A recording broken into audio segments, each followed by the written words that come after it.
गरीब माँ की 5 बेटियों का ससुराल। तो अब बता कि आखिर लड़के वालों का क्या कहना है। हाँ, बिल्कुल भी चिंता करने की जरूरत नहीं है। पंडित जी ने कहा है कि ये रिश्ते बहुत अच्छे हैं तेरी तीनों बेटियों के लिए। ये बिल्कुल सही रहेगा और वो हमें कल सुबह ही बता देंगे कि सब कैसे करना है। हाँ, फिर तो ये बहुत ही अच्छी बात है। बस इन तीनों के भी जल्दी से हाथ पीले हो जाए, फिर मुझे कोई परेशानी नहीं होगी। मेरी सारी चिंता पूरी तरह से खत्म हो जाएंगी। हाँ बिल्कुल, तुझे चिंता करने की कोई जरूरत नहीं है। सब कुछ ठीक होगा। अब तू भी शांति से टेंशन फ्री होकर रहा कर। सुनीता से बात करने के बाद शीला वापस अपने घर चली जाती है और शाम को सुनीता की 3 बेटियां अपनी जॉब से घर वापस आती हैं। उनके घर आने के बाद सुनीता उन तीनों को पानी देती है। उफ, आज तो बाहर इतनी कड़ाकेदार गर्मी थी। बस इसके बाद मैं तो कुछ पूछो ही मत। मैं तो बहुत ज्यादा थक गई हूँ। सच में मैं भी बहुत ज्यादा थक गई हूँ। सच में आज तो ऑफिस से घर आते आते हालत बहुत खराब हो गई और ऊपर से रास्ते में जो इतनी भीड़ थी कि बस में खड़े होने तक की भी जगह नहीं थी। अरे बेटा, पहले तुम लोग पानी पी लो और थोड़ा आराम कर लो। मैं अभी तुम लोगों के लिए खाना लगा देती हूँ। तीनों बेटियां पानी पीकर थोड़ी देर के लिए चारपाई पर बैठ जाती हैं। उनके चेहरे पर दिन भर की थकान साफ तौर पर दिखाई दे रही थी। सुनीता वहीं चूल्हे पर खाना बनाने लगती है। खाना बनाते बनाते उसके मन में कई तरह के ख्याल आने लगते हैं। वो अपनी 5 बेटियों के बारे में सोचने लगती है। सुनीता की 5 बेटियां थीं, नेहा, रितु, सीमा, पायल और प्रीति। प्रीति और सीमा की शादी कुछ साल पहले ही हो चुकी थी। दोनों अपने अपने ससुराल में ठीक से रह रही थी, लेकिन सुनीता का मन फिर भी हमेशा चिंता में डूबा रहता था। अब उसकी चिंता बाकी 3 बेटियों की शादी को लेकर थी। खाना बनाकर सुनीता तीनों बेटियों के पास आती है और उन्हें खाना देती है। फिर सब साथ बैठकर खाना खाते हैं और सो जाते हैं। अगले दिन सुबह शीला सुनीता के पास आती है। चल सुनीता, अब अपना मुंह मीठा कर ले। तीनों लड़के वाले एक साथ एक ही दिन पर शादी करने के लिए मान गए हैं। चलो, भगवान का लाख लाख शुक्र है कि उन्होंने ऐसा करने से इनकार नहीं किया। अब तुझे तो मेरे घर के हालातों के बारे में अच्छी तरह से पता ही है। मैं अपनी तीनों बेटियों की शादी अलग अलग नहीं कर सकती थी। तीनों की शादी एक ही दिन पर हो जाएगी तो बहुत ज्यादा अच्छा रहेगा। हाँ, तो जैसा तूने चाहा था बिल्कुल वैसा ही हो रहा है। अब तो तू शादी की तैयारियां शुरू कर ले। बाकी कुछ भी तुझे किसी भी चीज की जरूरत हो ना तो मुझे बता सकती है। मैं तेरी पूरी मदद करूंगी। तूने तो मेरी हमेशा हर चीज में ही बहुत मदद की है। इस तरह सुनीता की बाकी 3 बेटियों का भी रिश्ता अलग अलग और अच्छे परिवार में तय हो गया था और अब तीनों के ससुराल वाले शादी को एक ही दिन करने के लिए तैयार हो जाते हैं। अब घर में जोर शोर से शादी की तैयारियां चल रही थी, क्योंकि सुनीता बहुत गरीब थी तो वो शादी में ज्यादा कुछ नहीं कर सकती थी। एक दिन सुनीता शीला के साथ शॉपिंग करने के लिए जाती है। ये सारे कपड़े तो बहुत ज्यादा महंगे हैं, इतना तो हमसे नहीं हो पाएगा। कोई बात नहीं, हम कुछ बजट में देख लेते हैं। भैया जरा सस्ते कपड़े दिखा दीजिए। हमें 3 लड़कियों के लिए सामान लेना है और सारा सामान तीनों को लगभग एक जैसा ही कर देना। दोनों दुकान से कपड़े खरीद कर लाती हैं। तब रास्ते में जब दोनों घर वापस आ रही थी तो आपस में बात करते हुए कहती हैं, लेकिन एक बात बता, तेरी दोनों बड़ी बेटियां आखिर कब आएंगी? उन दोनों को तो काफी पहले ही आ जाना चाहिए था तेरी मदद करवाने के लिए। अब तुझे तो पता ही है कि उन दोनों को अपने ससुराल में कितना ज्यादा काम होता है। मैंने उनसे कहा था लेकिन वो अभी नहीं आ पाएंगी। हाँ, शादी के बाद तो सबके तेवर पूरी तरह से बदल जाते हैं। बात करते हुए दोनों घर वापस आ जाती और वहीं दूसरी तरफ तीनों बहनों का भी लहंगा अपने ससुराल की तरफ से आ गया था। माँ देखो, हमारे ससुराल वालों ने हमारे लिए लहंगा भिजवा दिया है। हाँ, सच में हमारा लहंगा बहुत ही ज्यादा अच्छा है। हम तो कभी भी इतना महंगा लहंगा खुद नहीं खरीद पाते। वही तो, चलो अच्छा है कि कम से कम ससुराल वालों ने हमारे लहंगे और मेकअप का तो जिम्मा ले ही लिया था। लहंगा और मेकअप का सामान तो तीनों को ससुराल वालों की तरफ से आ जाता है। गरीब होने के बावजूद भी सुनीता अपनी तरफ से पूरी कोशिश कर रही थी। उसने इतने सालों में अपनी मेहनत से कमाई हुई एक एक पूंजी को जोड़ा था और वो अपनी बेटियों की शादी में सब कुछ लगा देती है। शादी से कुछ दिन पहले घर की 2 बड़ी बेटियां भी अपने ससुराल से आ जाती हैं। दोनों ही बड़ी सी महंगी कार से उतरती हैं और दोनों ने काफी सुंदर कपड़े पहने थे। माँ, सब कुछ कैसा चल रहा है? हाँ माँ, सारी तैयारियां कैसी चल रही हैं? बस बेटा, तैयारियां तो सही चल रही हैं। लगभग सारा काम हो ही गया है। अच्छा ठीक है माँ, अगर किसी भी चीज की जरूरत हो तो हमें बताना। तुम दोनों इतनी लेट क्यों आई हो? तुम्हारी 3 बहनों की शादी है, तुम्हें पता भी है कितना ज्यादा काम हो जाता है शादी वाले घर में। सब कुछ करने वाली तुम्हारी माँ अकेली है। फिर भी तुम शादी से पहले उसकी मदद करने तक नहीं आई। आंटी, आपको तो पता ही है हमारे ससुराल में कितना काम हो जाता है, और शादी के बाद वहाँ फिर ससुराल वाले मायके में ज्यादा दिन के लिए कहाँ भेजते हैं। हमें अभी शादी से पहले भेज दिया, वही बहुत बड़ी बात है। इस तरह तीनों बहनों की एक ही दिन में छोटी सी हल्दी और मेहंदी का फंक्शन होता है। सभी औरतें ढोलक की धुन पर नाच रही थी। सीमा और प्रीति बारी बारी अपनी तीनों बहनों को हल्दी लगाती हैं और फिर बाकी औरतें भी उन्हें हल्दी लगाती हैं। हल्दी लगाने के बाद सभी ढोलक की धुन पर डांस कर रहे थे। वाह, हम तो अपनी बहनों की शादी में नाचकर पूरी तरह से धूम मचा देंगे। हाँ बिल्कुल शीला आंटी, आप भी हमारे साथ आकर डांस कीजिए। अरे सुनीता, आजा, तू भी जरा हमारे साथ नाच। सुनीता साइड में गुमसुम बैठी थी। नहीं नहीं, तुम लोग ही डांस करो। अगले दिन तीनों दुल्हनों को मेहंदी लगाई जाती है और ज्यादा पैसे न होने की वजह से घर में बस उन्हें सादे तरीके से मेहंदी लगाई जा रही थी। मेहंदी पर तो हम कुछ कर भी नहीं रहे हैं, बस घर के अंदर बैठकर हम सब अपने हाथों पर मेहंदी लगवा रही हैं। हाँ बिल्कुल, इस तरह बिल्कुल भी मजा नहीं आ रहा है। हम तो जैसे घर में बंद ही हो गए हैं। बेटा, ये तुम्हारा अमीर ससुराल नहीं है, ये तुम्हारा गरीब मायका है। यहाँ पर तुम्हारी हर फरमाइश पूरी नहीं हो सकती। तुम्हारी माँ ने इतनी गरीबी में तुम पांचों बेटियों को जिस तरह पाल पोस कर बड़ा किया है, वही बहुत बड़ी बात है। इतना कहकर शीला वहां से चली जाती है और उसके जाने के बाद सीमा मुंह बनाते हुए प्रीति से कहती है, शीला आंटी भी ना जब देखो हमें हर बात पर बस टोकती रहती है, या फिर ऐसा कसकर ताना मुंह पर मारकर फेंकती है कि बस पूछो ही मत। उसके बाद अगले दिन तीनों दुल्हनें तैयार होती हैं, लेकिन उन्हें तैयार होने के लिए पड़ोस की ही एक बहू को बुलाया जाता है और साथ में सीमा और प्रीति भी उन्हें तैयार करने में मदद कर रही थी। वैसे खुद की शादी के लिए एक प्रोफेशनल मेकअप आर्टिस्ट तो होना ही चाहिए था। पता नहीं अब मेकअप कैसा होगा, बाद में ठीक रहेगा भी या नहीं। तुम दोनों की शादी में भी तो मैंने ही तुम्हारा मेकअप किया था। क्या तुम दोनों को मेकअप अभी ठीक नहीं लगा था? अरे भाभी, आपका मेकअप किया हुआ तो बहुत अच्छा था, लेकिन हमारे कहने का मतलब है कि हम जो मेकअप कर रहे हैं पता नहीं कैसा रहेगा। कोई बात नहीं दीदी, आप दोनों इतना मत सोचो, सब अच्छा ही होगा। ससुराल जाने के बाद आप इतने महंगे महंगे प्रोडक्ट्स यूज करते हो और मेकअप करना तो अब आपको आता ही है। हाँ, लेकिन मैं किसी को पहली बार तैयार कर रही हूँ और वो भी उसकी शादी के लिए। इस तरह ज्यादा पैसे न होने की वजह से सभी को बहुत कुछ एडजस्ट करना पड़ रहा था, लेकिन फिर भी सुनीता ने अपनी तरफ से सबके लिए अच्छा खाना बनवाया था और धूमधाम से अपनी तीनों बेटियों की शादी की थी। तीनों बेटियां एक ही मुहूर्त में अपने पतियों के साथ 7 फेरे लेती हैं और पूरे रस्मों रिवाज के साथ शादी करके अपने अपने ससुराल विदा हो जाती हैं। उनके जाने के बाद घर एकदम खाली हो जाता है और सुनीता नम आंखों के साथ घर में बैठी थी। सामने सीमा, प्रीति और शीला भी थी। कोई बात नहीं माँ, अब तुम्हें इतना रोने की जरूरत नहीं है, अब आप चुप भी हो जाओ। रोना कैसे नहीं आएगा?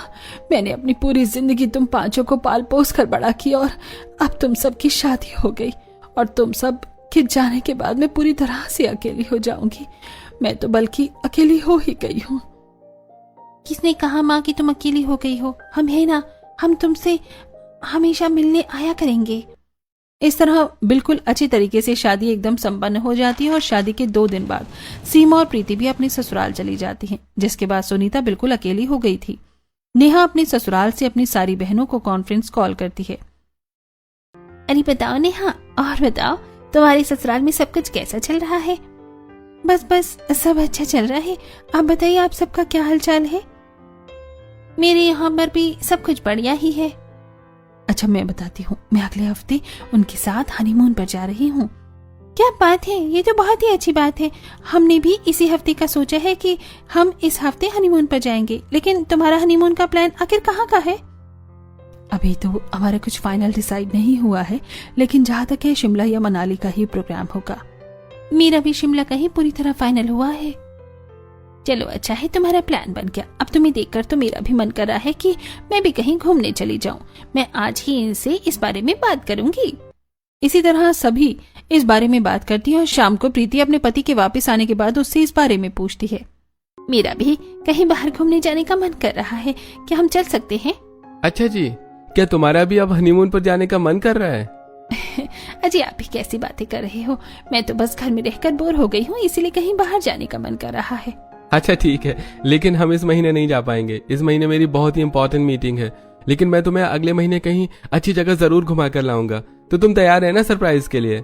ये सब सुनकर प्रीति बहुत खुश हो जाती है। सच में पति हो तो बिल्कुल आपके जैसा, वरना ना ही हो। क्या बात है, अगर हमने अपनी पत्नी की बात मान ली तो हमारी पत्नी इतनी खुश हो गई कि हमारे जैसा ही पति होना चाहिए। फिर तो ऐसी तारीफ सुनने के लिए लगता है कि हमेशा आपकी बात माननी पड़ेगी। वहीं दूसरी तरफ ऋतु के ससुराल में उसका आज 5वां ही दिन था। तो जब शाम को उसका पति काम से घर वापस आता है, देखो मैं आपके लिए बहुत ही सुंदर फूल लेकर आया हूँ। Thank you so much. चलिए आज हम रात को डिनर पर चलते हैं। उसी दिन रवि ऋतु को डिनर पर लेकर जाता है और दोनों बाहर जाकर रेस्टोरेंट में खाना खाते हैं। वहीं दूसरी तरफ पवन भी पायल को मूवी नाइट पर लेकर जाता है।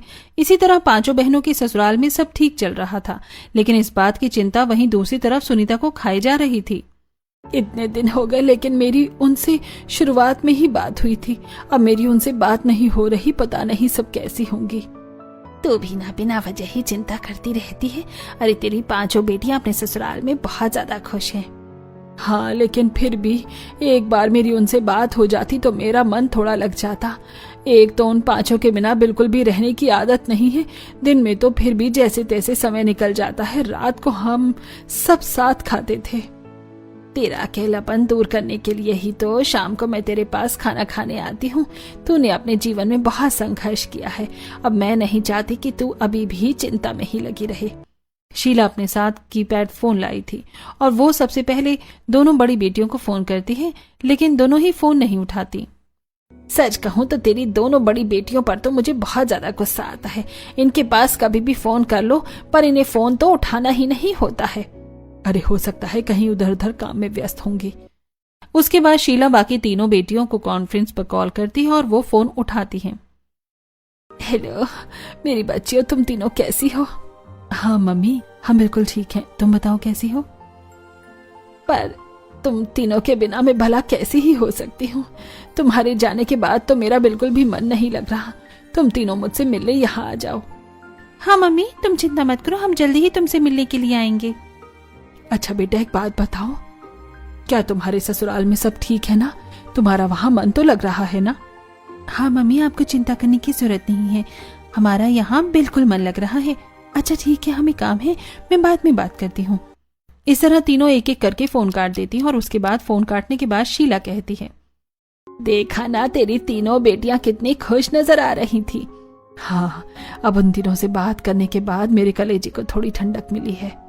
वहीं दूसरी तरफ अब पांचों बेटियां अपने ससुराल में नई जिंदगी में बिजी हो रही थी, जिसकी वजह से वो अपनी माँ को धीरे धीरे भूलती ही जा रही थी। देखो तो ये डिजाइनर साड़ी कितनी अच्छी लग रही है। मुझे तो अपने लिए एक बढ़िया सा डिजाइनर पर्स खरीदना है। ठीक है, पहले कपड़े खरीद लेते हैं, उसके बाद पर्स भी लेने जाएंगे। इस तरह दोनों बहनें साथ मिलकर खूब सारी शॉपिंग करती हैं। वहीं दूसरी तरफ पायल भी नेहा के साथ पार्लर में मैनिक्योर और पेडिक्योर करवाने गई थी। दोनों अगल बगल वाली कुर्सी पर बैठकर बात कर रही थी। मुझे नहीं पता था कि शादी करने के बाद इतना अच्छा होगा। मुझे भी बिल्कुल अपने ससुराल में बड़ा अच्छा लगता है। वहीं दूसरी तरफ ऋतु भी अपनी सहेलियों के साथ मूवी देखने गई थी। मूवी देखकर तो मजा आ गया, चलो अब हम कुछ खाने चलते हैं। उसके बाद ऋतु अपनी सहेलियों के साथ एक बढ़िया से महंगे रेस्टोरेंट में खाना खाने जाती है। इस तरह पांचों बहनें ही शादी के बाद थोड़ा बहुत एंजॉय कर रही थी। वहीं दूसरी तरफ वो गुजरते दिन के साथ सुनीता को भूलती ही जा रही थी। एक दिन सुनीता घर पर ताला लगाकर कहीं जा रही थी। अरे तू आज इतनी सवेरे सवेरे कहाँ जा रही है? मैं तो 12 से काम पर जा रही हूँ। ये बात सुनकर शीला हैरान हो जाती है। लेकिन तुझे काम पर जाने की आखिर क्या जरूरत है? अब मुझे अगर अपना पेट पालना है तो काम तो करना ही होगा, जाना ही होगा ना। पहले तो पांचों बेटियां मिलकर नौकरी करने लगी थी, इसीलिए काम छुड़वाया था उन्होंने। हाँ तो कोई बात नहीं, तू दोनों तीनों समय मेरे घर पर खाना खाने आ सकती है। मैं तेरा इतना तो ध्यान रख ही सकती हूँ। नहीं, वैसे भी तुमने मेरे लिए इतना कुछ किया है और ऊपर से अब मैंने बेटियों की शादी के लिए कुछ पैसे उधार लिए थे तो उन्हें भी तो चुकाना है। अच्छा मैं चलती हूँ। इतना कहकर सुनीता तो अपने काम पर चली जाती है। अब उसने पहले की तरह ही दूसरों के घरों में साफ सफाई का और खाना बनाने का काम शुरू कर दिया था। दिन गुजर रहे थे लेकिन सुनीता का अपनी बेटियों से मिलने का मन कर रहा था और काफी कहने के बाद आखिरकार एक दिन पांचों बेटियां उससे मिलने आ जाती हैं। देखो माँ, हम आ गए। उन सभी को वहां देखकर सुनीता को बहुत खुशी होती है। तुम पांचों बैठो, मैं तुम्हारे लिए चाय बना देती हूँ। नहीं माँ, चाय बनाने की जरूरत नहीं है, इतनी गर्मी में चाय नहीं पीती हूँ मैं। मुझे तो कोल्ड कॉफी या कोई अच्छा सा शेक चाहिए होता है। हाँ, इतनी गर्मी में भला चाय कौन पीता है। ये बात सुनकर सुनीता हल्का निराश होती है, लेकिन कहती है कोई बात नहीं, मैं तुम लोगों के लिए ठंडा शरबत बना देती हूँ। अब सुनीता पांचों के लिए मटके के पानी से शरबत बनाती है और सबको देती है। पांचों शरबत पीती हैं, लेकिन इयो मम्मी, ये पानी भी बिल्कुल गर्म है। भला गर्म पानी का भी कहीं शरबत होता है क्या? हाँ, मुझे तो ऐसे गर्म पानी का शरबत पीने की बिल्कुल भी अच्छा नहीं लग रहा है। लेकिन शादी से पहले तो तुम्हें यही शरबत बहुत अच्छा लगता था। शादी से पहले तो मम्मी हमारी मजबूरी थी, और अब हमारी आदत भी पूरी तरह से बदल गई है। सुनीता बात पलटते हुए कहती है अच्छा ठीक है, मैंने तुम लोगों के लिए खाना बनाया है। सुनीता उन्हें खाना परोसती है और खाना देखकर सबका मुंह बन जाता है। सब खाना खाना शुरू करो, ऐसी क्या बैठी हो। खाने में तुम्हारी पसंद की आलू की भुजिया बनाई है। मम्मी, मुझे तो ये खाना बिल्कुल भी नहीं खाना। आपने हमारे लिए क्या सादा सा आलू की भुजिया बनाकर रख दिया है? आपको अच्छी तरह पता था ना कि हम आने वाले हैं। आज तो कम से कम कुछ अच्छा बना लेती। हाँ बिल्कुल, इस खाने को देखकर तो मेरा पेट पूरी तरह भर गया है। थोड़ी देर बाद सीमा सबके लिए ऑनलाइन खाना ऑर्डर करती है और सब वहीं खाना खाते हैं। पांचों के ऐसा करने पर तो अब सुनीता को बहुत ही बुरा लगता है। जहां पहले उसकी पांचों बेटियों को उसके हाथ का खाना बहुत अच्छा लगता था और सब उसका बनाया हुआ कोई भी खाना प्यार से खा लेते थे, लेकिन अब वही खाना खाने से वो मना कर रही हैं। इसे कहते हैं असली खाना, एकदम चटपटा और मसालेदार। अब शाम तक तो वहां सब रुकती हैं और वहां आने के बाद भी वो ज्यादातर समय फोन में ही बिताती हैं। कोई ऑनलाइन शॉपिंग कर रही थी तो कोई मूवी देखने में बिजी थी। शाम होते ही प्रीति और सीमा घर वापस जाने की बात करती हैं। बेटा, तुम इतने दिनों बाद आई हो तो कम से कम आज एक रात तो मेरे पास रुक जाओ। मम्मी, आपको तो पता ही है कि मेरे ससुराल में कितना काम होता है। मेरे ससुराल वाले तो मुझे ज्यादा देर के लिए बिल्कुल नहीं छोड़ सकती, और फिर यहाँ इतनी गर्मी भी है। हाँ मम्मी, मैं भी यहाँ पर इतनी गर्मी में नहीं रुक सकती, और वैसे भी मैं प्रेग्नेंट हूँ तो मुझे तो अच्छे माहौल में ही रहना होगा। क्या कहा, तुम प्रेग्नेंट हो? और मुझे तो ये बात पता ही नहीं थी। हाँ मम्मी, मुझे भी ये बात कुछ देर पहले ही पता चली थी। अच्छा, हम चलते हैं, बाद में मिलने जरूर आएंगे। अच्छा रुको, मैं तुम पांचों के लिए कुछ लेकर आई हूँ। सुनीता सबके लिए अंदर से एक एक जोड़ी सूट लेकर आती है। ये सूट किसके लिए है मम्मी? अरे मेरी बच्चियों, तुम्हारे लिए है, और किसके लिए होगा। शादी के बाद तुम अपने मायके आई हो पहली बार, तो यहाँ से कुछ लेकर तो जाना ही बनता है, इसलिए मैं तुम सबके लिए सूट लेकर आई हूँ। नहीं मम्मी, मुझे तो ये सूट ले जाने में बिल्कुल मत कहना आप। मेरे ससुराल में क्या इज्जत रह जाएगी। हाँ बिल्कुल, मैं भी नहीं लेकर जाने वाली हूँ। मैं तो जाते हुए रास्ते में 2 सूट खरीद लूंगी और बोल दूंगी कि आपने दिए थे। हाँ, मुझे भी नहीं चाहिए। इतना कहकर प्रीति और सीमा तो वहां से चली जाती है, लेकिन सुनीता को बहुत बुरा लगता है और वो मन में सोचती है कहाँ पहले मुझे ये सारी बातें बताया करती थी और अब इतनी बड़ी बातें भी मुझसे छुपाती है। सुनीता चूल्हे पर खाना बना रही थी और पांचों बेटियां कॉलेज से जब घर आती हैं, मेरी बच्चियां आ गई, बैठ जाओ, साथ में खाना खाते हैं। मैंने तुम्हारे पसंदीदा आलू भुजिया बनाई है। फिर तो आलू भुजिया खाकर मजा आ जाएगा। सब साथ में खुशी खुशी बैठकर खाना खाते हैं और पांचों अपने कॉलेज के दिनों के बारे में भी बताती हैं। तो पता है मम्मी, मैंने तो उसे मुंह तोड़ जवाब दी थी और उसका मुंह तो देखने लायक था। हाँ बिल्कुल, उसे लगा था कि वो हमें कुछ भी बोल सकती है, लेकिन हम पांचों बहनें किसी से कम नहीं है। मुझे बहुत खुशी है कि तुम पांचों मिलकर रहती हो। अच्छा, मैं तुम पांचों के लिए कुछ लेकर आई हूँ। उसके बाद सुनीता अंदर से सबके लिए एक एक जोड़ी सूट लाती है। ये सारे सूट किसके लिए है मम्मी? तुम्हारे लिए ही है बेटा, मैंने पैसे जोड़कर तुम्हारे लिए खरीदे हैं। मम्मी, इन सब की क्या जरूरत थी? हमारे पास कपड़े हैं ना, बल्कि आपको अपने लिए कुछ खरीदना चाहिए। आप हमारे लिए कितना कुछ करती हैं। नहीं बेटा, मुझे तुम्हारे लिए करने में खुशी मिलती है, और आखिर मैं तुम्हारे लिए नहीं करूंगी तो किसके लिए करूंगी। जब हम नौकरी करने लगेंगे तब हम आपके लिए बहुत कुछ करेंगे। रितु, नेहा और पायल तो रात को सुनीता के पास रुकती है, लेकिन वो भी सुनीता के ऊपर ज्यादा ध्यान नहीं देती और अगले दिन सुबह होते ही वहां से अपने ससुराल चली जाती हैं। कुछ दिन बाद, शादी के बाद कितना कुछ बदल जाता है। बस मेरी बच्चियां अपने ससुराल में खुश रहें। सब कुछ बदल जाता है। तुम्हें बुखार है, फिर भी कोई तुम्हारा हालचाल पूछने नहीं आ रही।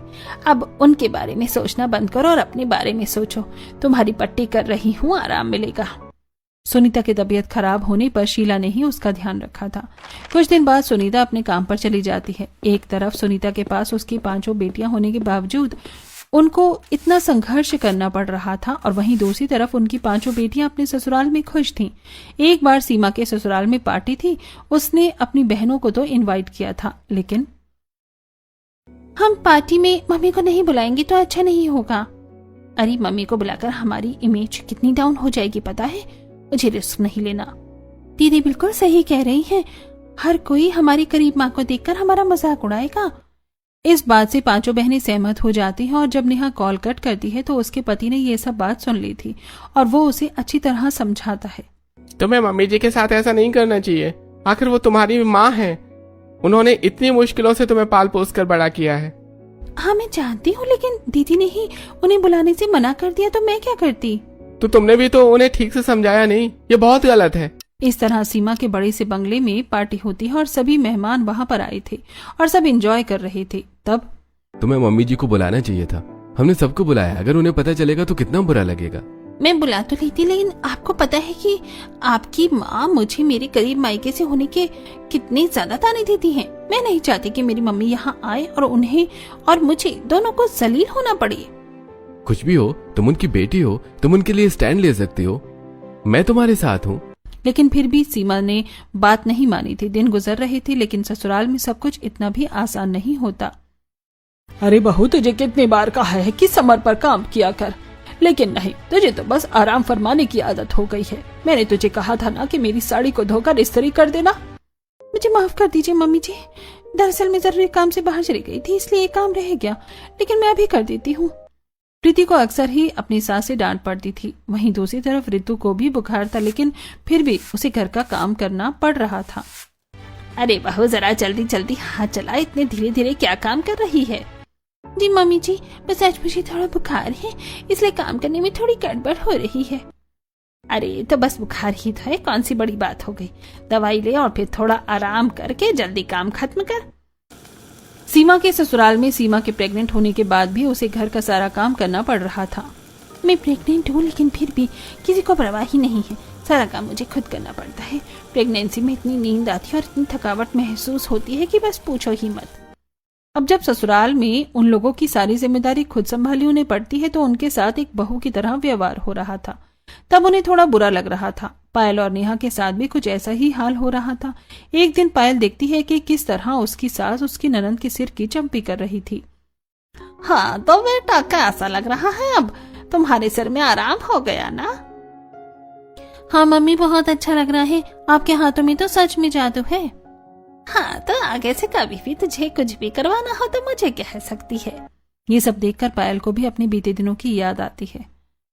हमारी मम्मी भी किस तरह हमारी चंपी किया करती थी, लेकिन अब तो सब बदल गया है। इस तरह दिन गुजर रही थी और कुछ दिन बाद जब सुनीता का जन्मदिन आता है तब शीला उसके लिए केक लेकर आती है। तुम्हें जन्मदिन की बहुत बहुत बधाई हो। शुक्रिया। लेकिन तुम इतनी उदास क्यों हो? ये पहला ऐसा जन्मदिन है जो मैं अपनी बेटियों के बिना मना रही हूँ, इसीलिए मेरा जन्मदिन मनाने का मन भी नहीं कर रहा। आखिर क्या करना है जन्मदिन मनाकर जब मेरी बेटियां ही मेरे साथ नहीं हैं। मैं सुबह से उन्हें फोन कर रही हूँ, लेकिन किसी ने भी फोन नहीं उठाया।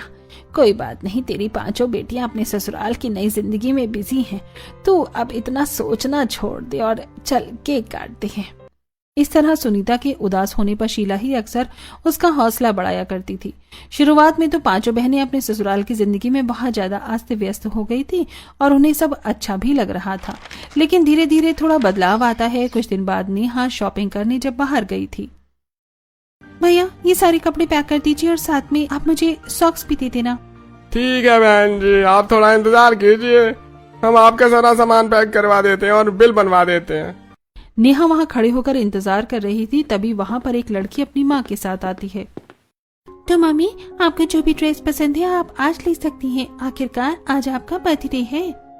बेटा, तुमने मेरे बारे में इतना सोचा, मुझे वही सोचकर खुशी हो रही है, लेकिन इतना पैसा खर्च करने की जरूरत नहीं है, रहने देते हैं।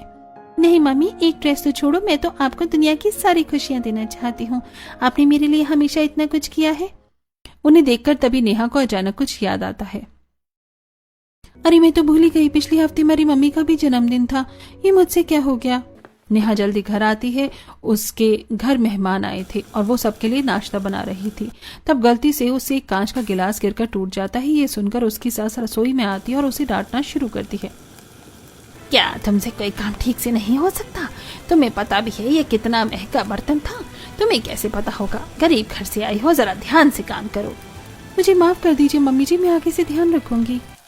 और कॉन्फ्रेंस कॉल पर जब पांचों बहनें आपस में बात कर रही थी, वैसे हमने गलत किया। हम मम्मी का जन्मदिन आखिर कैसे भूल सकते हैं? मम्मी आज तक हमारे बारे में कुछ भी नहीं भूली, बल्कि हमारी सास को तो हमारी तबीयत खराब होने पर भी इतना फर्क नहीं पड़ता। और किसी ने सच कहा है, माँ तो माँ ही होती है। सच में मुझे भी मम्मी की बहुत ज्यादा याद आ रही है। हमें मम्मी से जाकर मिलना चाहिए। बिल्कुल, हम अपनी शादीशुदा जिंदगी में इतने व्यस्त हो गए थे कि हमने अपने दोस्तों को और अपनी बाकी चीजों को तो टाइम दिया, लेकिन अपनी माँ के बारे में भूल ही गए। हमें कल ही जाकर मम्मी से मिलना चाहिए। तो भी देर किस बात की है? कल चलेंगे, बहुत समय हो गया मम्मी के साथ समय बिताए हुए। कल हम मम्मी को जाकर सरप्राइज देंगे। जब सभी बात करके अपना फोन काटती हैं, तब पायल का पति पवन उनके पास आता है। अच्छी बात है, देर से ही सही, कम से कम तुम्हें एहसास तो हुआ कि तुम क्या गलत कर रही थी। जी आप बिल्कुल सही कहते थे, हमें मम्मी के साथ ऐसा नहीं करना चाहिए था। वहीं दूसरी तरफ सुनीता भी अपनी बेटियों से मिलने के लिए बहुत तड़प रही थी, लेकिन शीला ने कभी उसे अकेले नहीं छोड़ा था। कल मुझे थोड़ा ज्यादा काम है तो मैं लेट से घर आऊंगी। कोई बात नहीं, कल तुम मेरे घर ही सो जाना। अब सुनीता रात को अकेले सोती है, लेकिन उसे दिन देर होने के कारण सुनीता शीला के घर पर सो जाती है। उसके बाद दिन सुनीता अपने काम पर जल्दी चली जाती है और वहां से पांचों बेटियां एक साथ मिलकर सुनीता के लिए बहुत सारा सामान लेकर जब घर आती हैं तो देखती हैं कि दरवाजे पर ताला लगा है। तब वो शीला के घर जाकर पूछती हैं, क्या आपको पता है शीला आंटी की मम्मी आखिर कहाँ है? शीला को उन सब पर बहुत गुस्सा आ रहा था, इसलिए वो गुस्से में और जल्दबाजी में कहती है, अब क्या फायदा है तुम्हारे यहाँ आने का? तुम्हारी माँ चली गई है, तुम बहुत बिजी थी ना अपने ससुराल की जिंदगी में, तो वहीं रहो। इतना कहकर शीला गुस्से में उनके मुंह पर दरवाजा बंद करके अंदर चली जाती है और पांचों बहनें अपने घर की दहलीज पर बैठकर रोने लगती हैं। हमारी माँ हमें छोड़कर चली गई, उनके जीते जी हमने उनका ध्यान नहीं रखा, हम सबको हमारे कर्मों का हिस्से से मिली है, सब हमारी ही गलती है। बिल्कुल, हमें माँ का ध्यान रखना चाहिए था, ये सब अचानक कैसे हो गया। इस बार हम माँ का जन्मदिन उनके साथ नहीं मना पाए। थोड़ी देर बाद शीला जब बाहर आकर देखती है तो वो पांचों वहीं चौखट पर बैठकर रो रही थी, तो वो उनके पास जाती है। तुम सब यहाँ बैठकर क्यों रो रही हो? अपनी ससुराल की जिंदगी में हम इतने व्यस्त हो गए कि हमने अपनी माँ को ही भूल दिया, और देखो अब हमारे साथ क्या हुआ, हमारी माँ हमें छोड़कर चली गई। हाँ, हमारी माँ के जाने से पहले काश हम उनसे मिल पाती। ये सब सुनकर शीला कंफ्यूज हो जाती है। एक तो तुमने अपनी माँ को भुला दिया, ऊपर से अब उसके जिंदा रहते उसे मार भी रही हो। अब शीला की बात सुनकर सब बहुत कंफ्यूज हो जाती हैं। आखिर आप कहना क्या चाहती हैं आंटी जी? आपने ही तो कहा कि हमारी माँ हमें छोड़ के चली गई। अच्छा, अरे मेरे कहने का मतलब था कि वो काम करने चली गई है, तुम भी ना पता नहीं क्या मतलब निकालती हो। ये बात सुनकर उन पांचों के दिल को राहत मिलती है और वो डायरेक्ट शीला के पास वहीं जाती हैं जहां सुनीता घर की साफ सफाई का काम कर रही थी। सुनीता आंगन धो रही थी और उसकी मालकिन उसे गुस्से में कह रही थी, बढ़िया, जरा ढंग से हाथ चला वरना तेरी पगार काट लूंगी। ये सब देखकर उन्हें गुस्सा आता है और वो वहां जाती हैं। ए बंदरिया, तुम्हारी हिम्मत कैसी हुई हमारी माँ से ऐसी बात करने की? क्या कहा तूने मुझे? हाँ बिल्कुल, क्या तुम्हें सुनाई नहीं दिया? क्या तुम बहरी हो? तुम्हारी इतनी हिम्मत कैसे हुई मेरे साथ बदतमीजी करने की? मैं अभी तुम्हारी माँ को काम से निकालती हूँ। अरे तो तुम्हारा काम करना किसे है? हमारी माँ को कोई जरूरत नहीं है तुम्हारा काम करने की। चलो यहाँ से चलते हैं माँ। वो पांचों सुनीता को लेकर घर आती है और घर आने के बाद वहाँ शीला भी बैठी थी। तुमने उसके साथ ऐसा क्यों किया? उसने मुझे काम से निकाल दिया, अब मैं अपना पेट कैसे पालूंगी? हाँ, वैसे भी तुम्हें तुम्हारी माँ की कोई परवाह ही नहीं है। हम जानते हैं कि हमने गलती की है, लेकिन आगे से ऐसा नहीं होगा। मम्मी, हम अपने ससुराल की वजह से आपको भूल गए, लेकिन अब से आप हमारे साथ रहेंगी। 15-15 दिन आप बारी बारी हमारे साथ हमारी ससुराल रहेंगी और कुछ दिन यहाँ पर रहना है तो फिर हम माई के साथ यहाँ रहेंगे।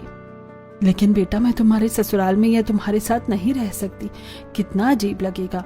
मम्मी चिंता करने की जरूरत नहीं है, आपके 5 दामाद ने ही हमें ये आइडिया दिया है, बल्कि उन्होंने ही हमें समझाया और सपोर्ट किया। उन्होंने तो इस बारे में बात भी कर ली है। हाँ, आप कुछ दिन हमारे पास रहेंगी तो उसे क्या परेशानी हो जाएगी। अब हम आपको अकेला नहीं छोड़ेंगे और हमेशा अपने साथ रखेंगे। ये बात सुनकर शीला को सबसे ज्यादा खुशी होती है। पहले तो मैं तुम लोगों से बहुत नाराज थी, गुस्सा आता था, लेकिन तुम्हारी बात सुनकर दिल खुश हो गया। सुनीता, तुम अपनी बेटियों के साथ जाओ और जब मन करे यहाँ आ जाना, और आ भी सकती हो। मैं तुम्हारा ध्यान रखूंगी। बच्चियां भी कुछ दिन यहाँ मायके में आकर तुम्हारे साथ रह सकती हैं। इस तरह 5 बेटियों को अपनी गलती का एहसास होता है और इस बार वो सुनीता को अकेले नहीं छोड़ती और उसका अच्छे से ध्यान रखती हैं।